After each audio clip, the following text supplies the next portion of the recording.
Whose voice do you believe? Dear brother, sister, whose voice do you believe? Men may address you by your present situation. Is that who you truly are?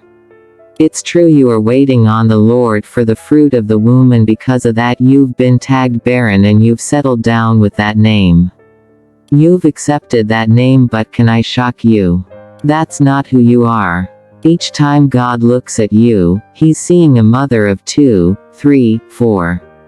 He's seeing a mother of nations, and that was why the angel called Mary, "O thou that are highly favored."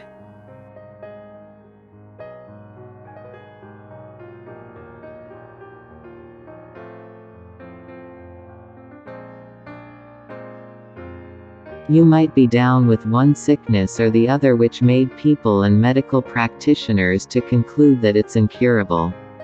You might be having sickness that defies medical attention, which made people to give up on you or even write you off, but can I tell you something?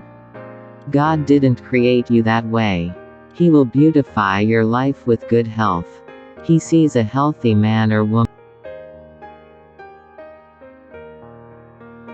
Yes, it's true you are still single despite all your godly attitude and moral standard. People have called you single at 30, at 35, but do you know that God has prepared the best for you? He has not forgotten you, and He's coming big for you.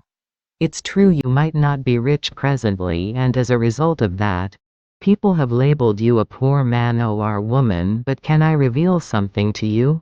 You are a kingdom financier. He sees the owner of a company in you.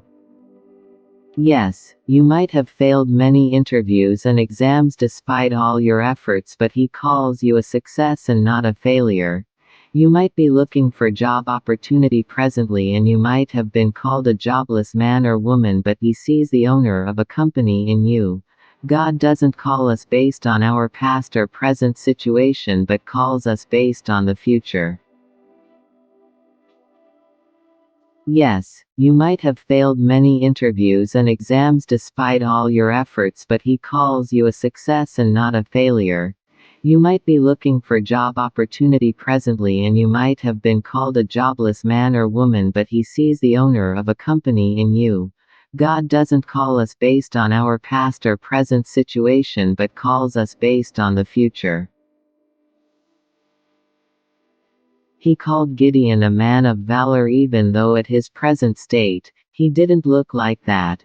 He called Abraham a father of many nations even though at his present state, he was still expecting a child. Whose voice do you listen to? Have you accepted the label of men or that of God?